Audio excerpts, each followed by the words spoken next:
This is a download from BBC Learning English. To find out more, visit our website. 6 Minute English. From BBC Learning English.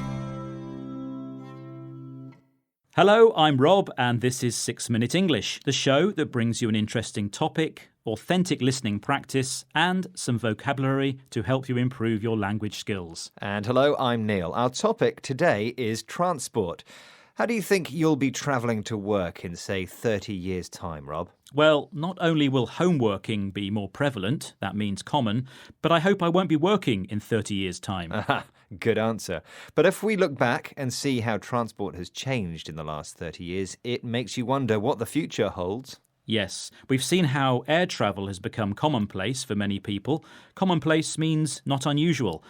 And there's been the development of high-speed train travel. But the main priority has been speed, going faster to make your journeys quicker. That's true, and we'll be discussing some ideas for making transport even faster soon. But let's not waste any time and speed on to today's quiz question. Yes, time waits for no one, not even you, Neil. So, can you answer this question? According to Guinness World Records, in which country has the fastest ever train been recorded? Is it in A, China, B, Japan, or C, France? All these countries have fast trains, but I've heard the Chinese trains go particularly fast, so I'm going to say A, China. Well, you'll have to wait until the end of the programme to see if you're right. But let's talk more now about the future of transport. One development we hear much about is automation. Automation means using machines to do work that humans normally do. And in terms of transport, this means driverless vehicles. It won't be too long before we become the passenger in a driverless car. Scary. And the French train engineering company Alstom is planning to test automated freight trains later this year. The automated train prototype can travel for about 100 kilometres without driver intervention. A prototype is the first version of something which can be tested before it's produced in large quantities. Of course, some trains are already driven by computers, but there's an exciting plan to develop a form of driverless vehicle that could move you around at 1,123 kilometres per hour. Come on, Neil, that sounds a bit far-fetched. Like flying cars that we see in sci-fi movies. It's difficult to believe because it's unlikely to happen. Well, you say that, but it's already being tested in Nevada in the USA and has a name, Hyperloop One. Tell me more. The idea is you get loaded into a pod and then you're pushed through a metal tube at high speed, taking you to your destination in minutes rather than hours. Anita Sengupta is the lead systems engineer and says there's nothing scary about it. The Hyperloop is a maglev train in a vacuum system, or in a vacuum tube. And so you can also think of it as an aircraft flying at 200,000 feet. So people don't have any issue flying in airplanes, and people don't have any issue going in maglev trains. This is simply combining the two, and it allows you to be more energy efficient. So, Anita Sengupta explained the type of technology the Hyperloop used. First, she mentioned maglev. That's a short way of saying magnetic elevation. It's when trains travel on magnetic track rather than conventional rails.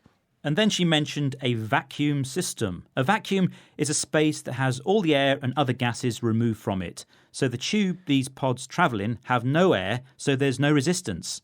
And these technologies are more efficient and they save energy. Which is a good thing. This sounds like a great way to travel, but will it take off? Well, BBC technology correspondent Rory Kethlin-Jones isn't so sure. He thinks it will be quite challenging to convince governments to allow long metal tubes to be built on or below ground. But we have to try these new technologies, Rob. If we didn't, we'd still be travelling around on horse and cart. A good point, Neil. And we wouldn't have been able to travel at the great speeds mentioned in today's question. Now, earlier I asked you, according to Guinness World Records, in which country has the fastest ever train travelled? Is it in A, China, B, Japan, or C, France? And I said A, China. And you were wrong, Neil. China does have some very fast trains. But the fastest recorded train was a maglev from the Central Japan Railway Company, which ran on a test track at a speed of 603 kilometres per hour. Now, that would make my commute to work very quick. OK, shall we recap some of the vocabulary we've heard today, starting with commonplace? Yes, which means not unusual or often seen. For example, free Wi-Fi in coffee shops is commonplace these days. And very useful it is too. Next, we had automation, meaning using a machine to do something instead of a human. Automation in the car-making industry has led to the loss of hundreds of jobs. Of course, when you build a new car, you need to make a prototype.